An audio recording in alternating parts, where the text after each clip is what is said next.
We're here with the unfortunate loser of that match, quarterfinal match, Bryan Hirst sitting with me. Bryan, tough game against Jordon. Just straight from the start, Jordon sort of went strike, spare, double, responded along going. How did you feel about things? Well, I felt I was throwing a little bit better than the results came out. I could see that he was firing from the gun, and it was working about him. I was on the middle for a fair bit of it, but it was just a little too accurate, unfortunately. Yeah, the first couple you chop off and then chop off. In our world, I mean, you might think, oh, I get the middle of chop off. Chop offs are a tough spare to make, right? Mm-hmm. They sort of draining on you mentally. And that second frame is when you miss the spare. Did that sort of start to worry you a bit, or was it like, that frame is done, I got 8 frames to go? I wasn't overly worried. I knew that I needed to tighten up and get a little bit better on making my pins, making my spares, but I wasn't worried that early. Right, okay. And then a little bit later on, obviously, the fifth frame both comes, and you both have a 13 count. You've got a head pin, up a 13, and he was just lucky enough to get the head pin on his third ball. But then you go into a couple of frame carryover. Did you start feeling like, hey, there's a chance, and I'm going to do what I did in my first match, that all I have to do is just keep running some shows? Yeah, I felt like I had a chance there to bring it back, but as you saw, the strikes weren't there, right? There's a few shots that I just missed my spot, or I pick, and then I'm starting to look at the score. I start getting a little bit down. I just need to produce a strike. Yeah. What do you take out of this learning experience? Obviously, you won your first match. You grinded back, and you were able to come back from a deficit and won that. Obviously, things didn't go well in this, but you had a good playing match and some learning experience. You take something out of this? Oh yeah, definitely quite the experience, right? It's fairly new to me being in this kind of environment, being under the lights and cameras and top caliber bowlers, right? I mean, you gotta be ready for anything. So a few things to work on.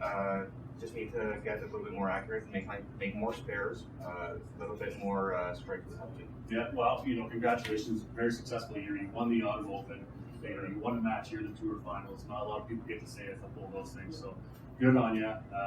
Look forward to many more Tour Finals to come.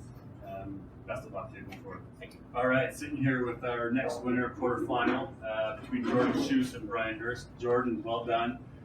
Nice match. I mean, for a guy who's sitting there pretty nervous, you sure don't get out there and show anything. I just took what my coaches always told me. John and Trish, they brought me from when I was 15, 16, and it's just not very, they threw up $100 best ball, and no one took it. And the one day I stood up and I beat him, and everyone was like, "Oh, Jordon just took $100 off of John." And so I just took all of what I've learned from best ball playing with Daryl Wood and Ryan Edwards, and just quarter frames, just playing for $3 a game. Yeah. Just took all that and I just took myself one at a time. Yeah, well, that's interesting. It doesn't matter what you're playing for, but you're playing for small little wins, one frame at a time, right?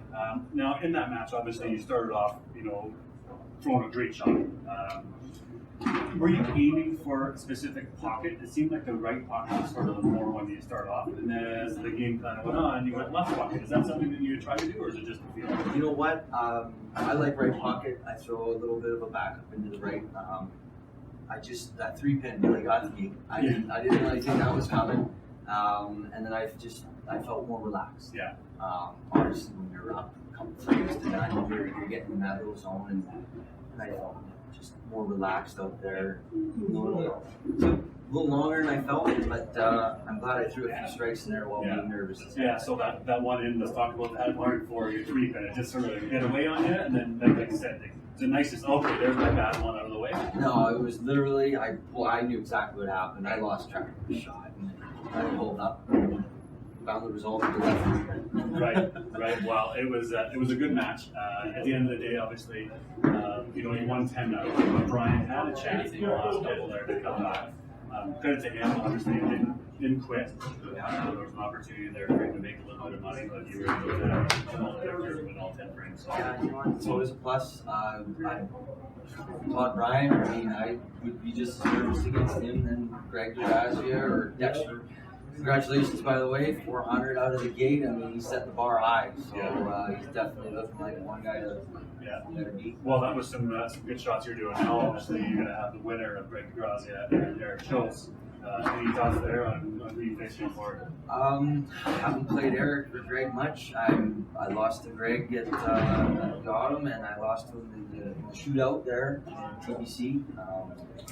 I beat Eric in TBC in the national tournament, so I mean, again, just like the first two, they're just as competitive, and I'm happy to play either. Good. Well, you know what? Great to watch you play. Throwing a smooth shot. Let's keep it going and look forward to seeing you. Right on.